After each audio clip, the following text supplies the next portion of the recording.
What up is Marcus. We are going to go through waiver wire pickups of week 8. And I was just going through some of these players and I'm like, why in the world are they over 50% vacated? Which makes no sense because we've been talking about some of these players for the last couple of weeks. And I'm like, hey, you should have these players rostered. And if not, now you have to spend extra fab or you have to burn your waiver wire priority, which is just, I don't know, just don't do that. Just make sure that you plan ahead with things. It makes life so much easier. But the first one is Gus Edwards. He is somebody that was coming off the PUP list. We talked about this with J.K. Dobbins going to the IR. Everyone was loving Kenyon Drake. But you can't forget that Gus Edwards has always been a actually serviceable running back, a good running back. And he did actually really well, 16 for 66 and 2 touchdowns.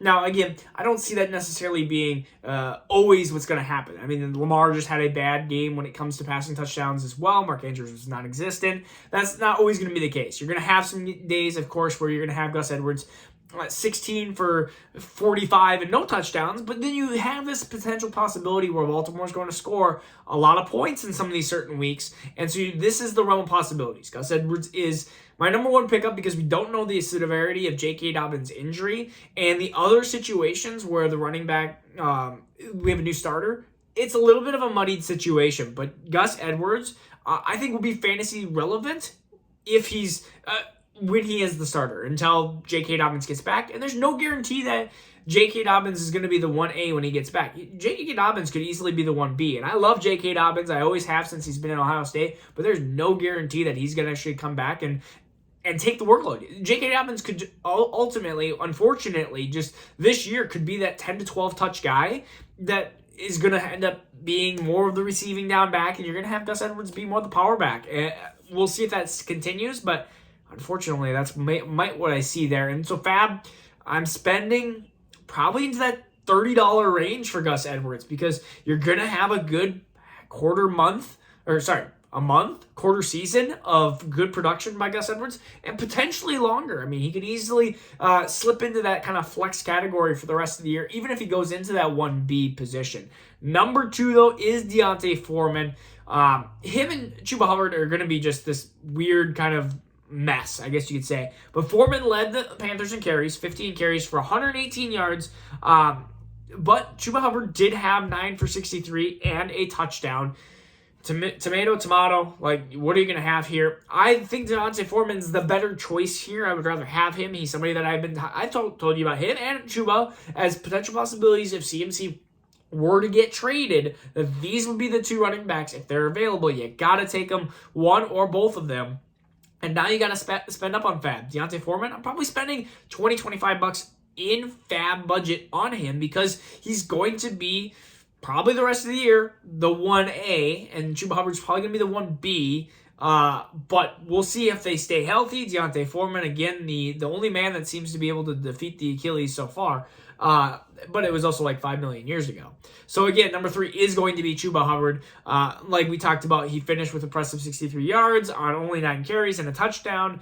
But we'll see. We'll see exactly how this relationship works out.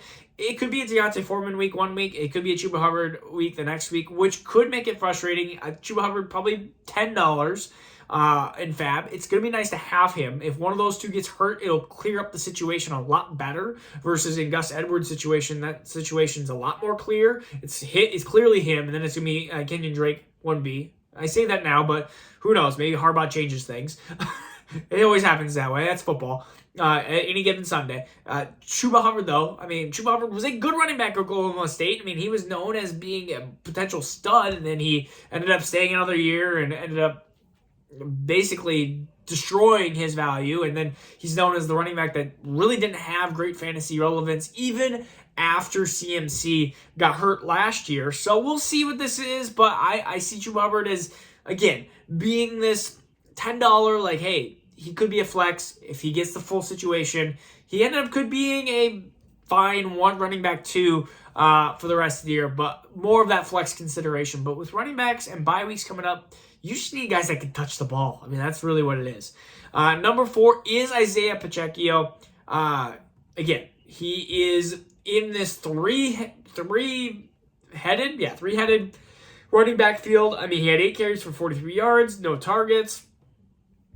I don't know what you want to do. Him, McKinnon, and CEH are just all it's. Have you seen the Spider-Man one where they're all looking at each other? I feel like that's what we need to see. Like that is the CEH, Jerick McKinnon, and Isaiah Pacheco all looking at each other going, hey.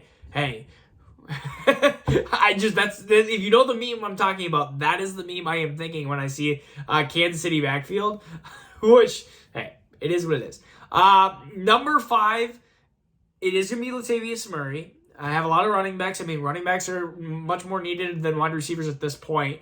But with Melvin Gordon only getting 11 for 33, that's another bad time for Melvin Gordon. And he's, again, one fumble away with potentially being sat or losing his job.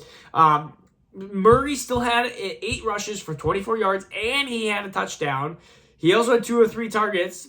So, I mean, he did have minus receiving yards.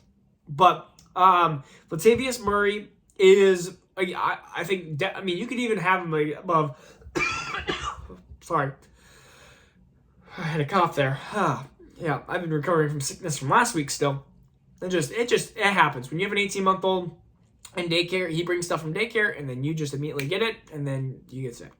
So, now I've just been coughing a lot. So, Latavius Murray, still, I think could be this offense has just been a shell of what you thought it was going to be. But Latavius Murray is a good pickup here. He should be rostered in every single league. Throw a couple bucks at him. I mean, he's probably a $5 to $10 bid again as well, just because he is going to be relevant for the rest of the year. Should be relevant for the rest of the year. Paris Campbell, I don't know what to do with Paris Campbell. He has outshowed Alec Pierce last week, and then 2 weeks ago, and then last week he outshowed him again. And so you're looking at 10 for 71 in week 7. He's basically caught, 17 for 23 and 127 and 2 touchdowns over the past 2 games. Excuse me. That sounded wonderful. It sounds so healthy. Now we have Sam Ehlinger versus Matt Ryan. That is going to be a huge, big question. I mean, talent-wise, I think Paris Campbell has been always talented, but he's never been able to stay healthy. And I feel like every time I get a tweak of believing in Paris Campbell, he disappoints me. So, I don't know. Just be very cautious. Only a couple dollar bid, a $2 bid here. Marquise Goodwin, again, wide receivers, are pretty low this week, especially after the people that we told you to pick up last week, like Wan'Dale Robinson and Alec Pierce and stuff. A lot of those guys are already being taken and stuff. Godwin had a big week. He had 4 catches off 5 targets, 67 and 2 touchdowns.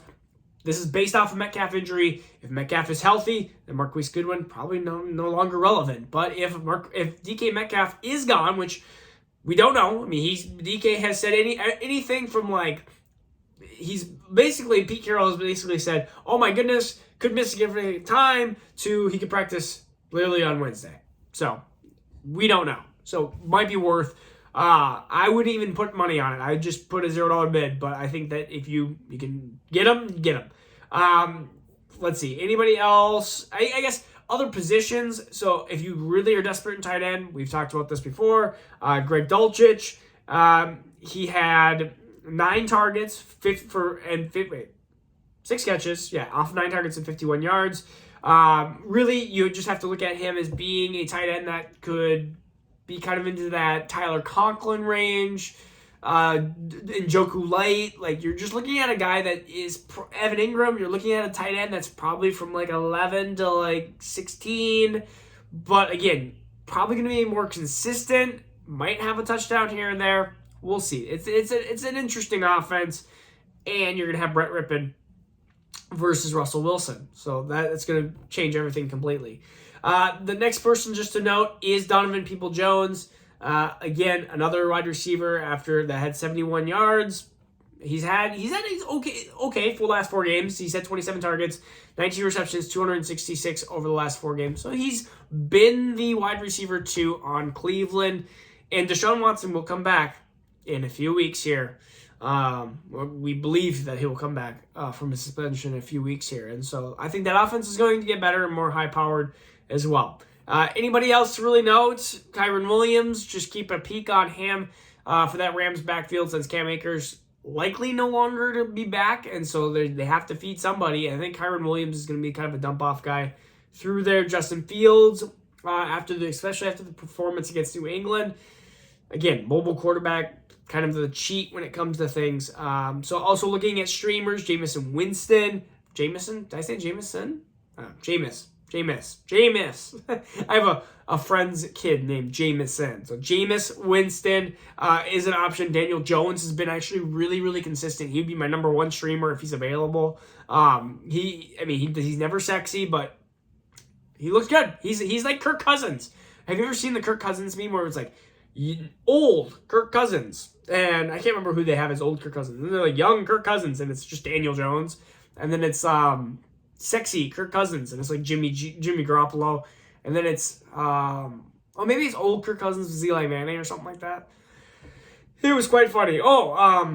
Rookie Kirk Cousins, I think it was last year's Davis Mills. So I just thought that was funny. Darius Slayton is somebody else to look at. Josh Reynolds, if Amon-Ra St. Brown can't go. And to go. Also, Nico Collins is another wide receiver that we want to look at. Again, there's a lot to look at out there. Again, this is waivers. Week 8. Let me know what your questions are so we can help you. All right? We'll see you tomorrow, actually. I got a little video here for you tomorrow on injuries.